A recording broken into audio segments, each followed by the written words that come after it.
Hola, aquest vídeo és per explicar-vos les novetats que hi ha per les explotacions de cultius permanents en quant a ecorègims per l'adjunt del 2025. En principi, la gent que sou de fruita dolça, com que feu de la coberta vegetal, doncs no us afecta massa aquesta presentació, però tot el que serien els cultius permanents, sobretot en secà, la vinya, l'olivera, l'ametller, sí que és interessant algunes flexibilitzacions que s'han fet amb aquests ecorègims. Llavors, recordar-vos que hi ha dos blocs de coses a complir. La condicionalitat, que és quan volem cobrar els drets. Només per cobrar part dels drets hem de complir la condicionalitat. Però les BCAMs, que és les normes de la condicionalitat, no hi ha cap cosa significativa a remarcar de canvis pel 2025. Però tampoc no hi havia cap punt crític per cultius permanents. Llavors, recordar-vos, sobretot la condicionalitat està al cas perquè el primer any que la incomplisses te penalitzen molt poquet en percentatge, va de l'1 al 5%, però el segon any ja saltes del 5 al 15, després del 15 al 50 i el quart any ja no cobraries PAC. Per tant, sí que és important, en quant a condicionalitat, anar sapiguent quin any heu incomplert per estar al cas. Els que heu incomplert normalment rebeu la resolució de condicionalitat on us explica què ha fallat aquell any amb els controls. Una altra cosa és quan volem cobrar les ajudes dels ecorègims. En cultius permanents, ja sabeu, són voluntaris i hi ha el P6 de la coberta vegetal viva i el P7 de la coberta inert. És una cosa voluntària, que la pots fer un any sí, l'altre any no feu, després torneu a fer, feu per una part de la superfície, etc.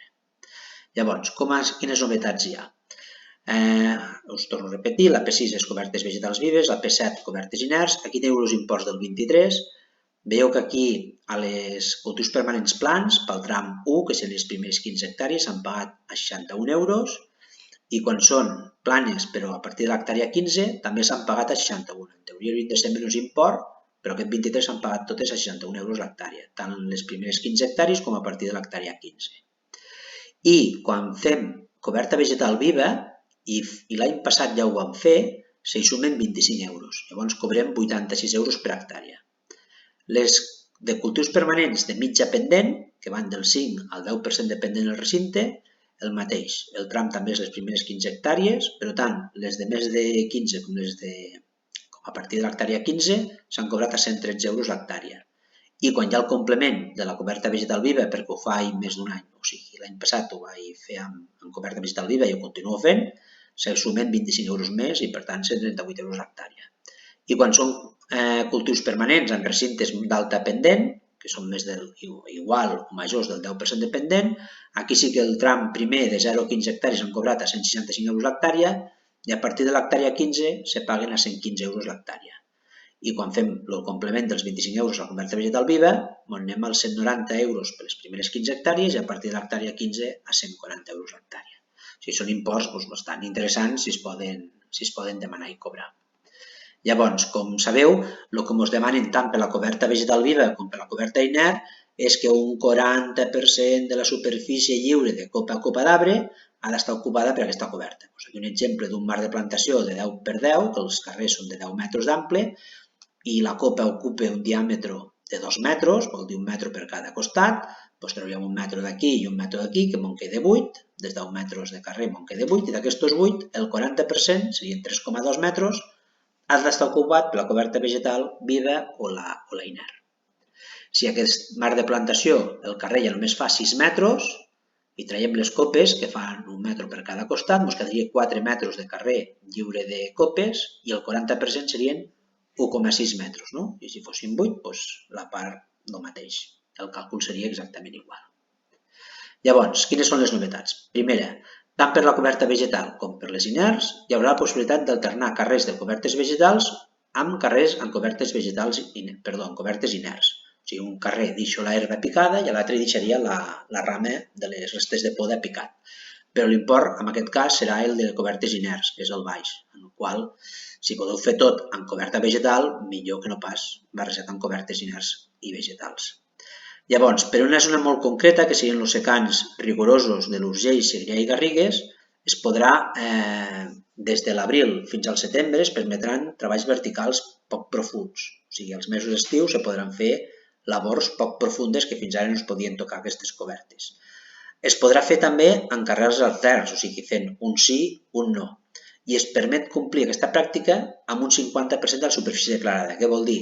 Que si tu tens 20 hectàrees d'olivera al secà, en 10 pots fer la coberta vegetal i a les de 10 hectàrees pots fer la llaurar normal i corrent. I podràs cobrar les 20 hectàrees amb l'ajut que et toco, tant si és el de coberta vegetal com el de coberta inert. En la qual és un avantatge bastant important que permet poder llaurar part de les finques. Si tens algun secà més dolent que veus que és millor llaurar, doncs podries llaurar fins a un 50% de la superfície sense fer aquestes cobertes vegetals o inerts per poder cobrar aquests ecorègims. També com a novetat, a les cobertes vegetals és que la inclusió de la inversió en flora, en vegetació, com a excepció a l'ús de fitosanitaris. Sabeu que la coberta vegetal d'aquí al mig no es pot aplicar a herbicides, només se pot aplicar a la línia dels arbres. Al centre representa que la coberta vegetal no es pot ensopetar amb herbicida i amb fitos. Llavors també s'amplia la possibilitat de poder passar amb el bestiar a pasturar a totes les cobertes independentment de la pendent. Fins ara només eren en recintes d'alta pendent, ara poden ser també els plans o de mitja pendent. O sigui, aquesta coberta vegetal, en tots els casos, se pot passar amb bestiar a pasturar. Es permeten treballs superficials per preparar per la sembra i també es permeten tasques poc profundes de treball a la coberta vegetal del carrer. Però clar, si fem molt treball podem acabar eliminant aquesta coberta vegetal, amb la qual s'ha de vigilar, en aquest cas, que han de ser tasques superficials poc profundes però que no arranquen tota la vegetació. Amb el secà rigorós de l'Urgell, Segrià i Garrigues s'elimina el requisit de la coberta hagi d'estar viva durant un mínim de temps. Per què? Perquè a vegades a l'estiu de la sequera no hi havia coberta vegetal. Si no hi ha coberta vegetal perquè ha faltat molta precipitació i no hi ha la coberta, compliríem també amb els paràmetres. I en l'època estival es permetrà que la coberta vegetal ocupi només un 20%.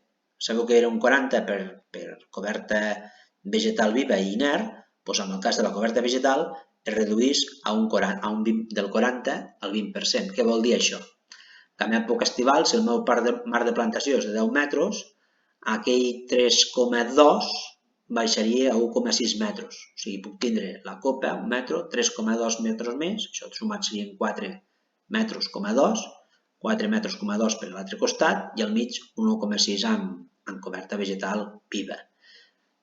I en el cas que en lloc d'un marc de plantació de 10 metres fos de 6, baixem a només caldria tindre a l'estiu 80 centímetres d'aquesta coberta vegetal viva que pot estar a l'estiu morta, però l'hivern hauria d'estar sense llaurar, sense tocar la terra. O sigui, podem passar a llaurar per aquí les vores, o aplicar herbicides per aquí les vores, tant l'1 metre com l'1,6, però no aquests 80 centímetres del mig no es podrien tocar en cap moment durant l'estiu. I després per la biodiversitat, que és el P5, és un ecorègim que es demana en molt poques ocasions.